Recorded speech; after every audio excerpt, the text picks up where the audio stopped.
بسم اللہ الرحمن الرحیم۔ حج کے محظورات، جو چیزیں ممنوع ہیں حج کے دوران،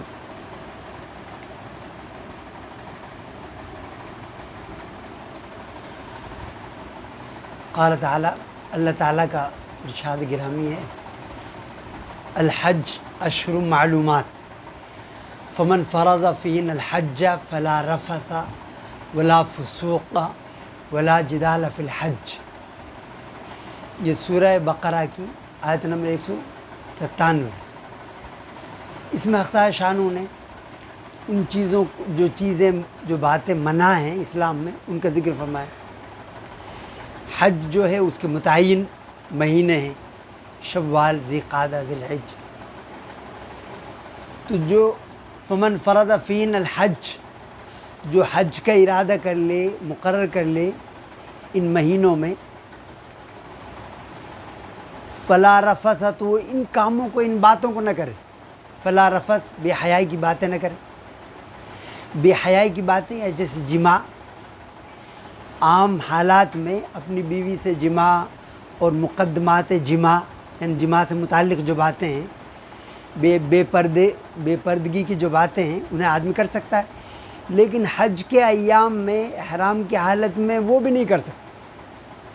اس سے جو قریبی باتیں ہیں، بوس و کنار کرنا، ملنا، شہوت سے چھونا، یہ سب چیزیں ممنوع ہیں۔ فلا رفث ولا فسوق، اور نہ نافرمانی کی کوئی بات کرے، نافرمانی کا کوئی کام کرے۔ جیسے مرد کے لیے سلے ہوئے کپڑے پہننا، اس سے منع فرمایا۔ سر ڈھکنا، چہرہ ڈھکنا، اس سے منع فرمایا۔ اسی طرح ناخن کاٹنا، اگر ناخن ویسے ہی کٹ گیا، پھر وہ الٹ تھوڑا سا رہ گیا، اسے اگر ہٹا دیا تو اس سے تو کچھ نہیں ہوا، لیکن ناخن کاٹنا، پیر کے ہوں یا ہاتھ کے ہوں۔ اسی طرح بال کاٹنا، عورت یا مرد کسی کا بال کاٹنا۔ اسی طرح شکار کرنا، خشکی کے جانوروں کا شکار کرنا۔ تو یہ ساری چیزیں ممنوع ہیں۔ خوشبو کا استعمال کرنا، فلا رفث ولا فسوق ولا جدال فی الحج، اور نہ جھگڑا کرے، یعنی تنازع کرنا، جھگڑنا، گالی گلوچ کرنا، اختلافات، یہ ساری چیزیں منع ہیں عام حالات میں بھی۔ اور جو چیزیں عام حالات میں گناہ ہوں، وہ حج کے دوران اور بڑا گناہ ہو جائے گی۔ تو آپ صلی اللہ علیہ وسلم کے ارشاد گرامی ہے، صحیح بخاری، صحیح مسلم شریف میں، من حج للہ، آپ صلی اللہ علیہ وسلم فرمایا کہ جو اللہ کے لیے یہ حج کرے، یعنی مخلصانہ، عاشقانہ، چونکہ حج وہ جسمانی عبادت ہے، مالی عبادت ہے، زبانی عبادت ہے، ساری عبادات کا مجموعہ ہے۔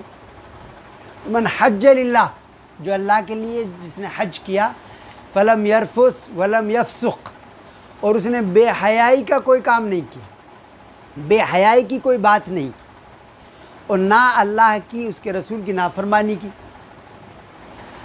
رجع، وہ ایسے واپس آئے گا کیوم ولدتہ امہ، اس دن کی طرح جس دن اس کی ماں نے اس کو جنا تھا۔ اللہ تعالی ہمیں تمام مسلمانوں کو حج مبرور کی توفیق عطا فرمائے۔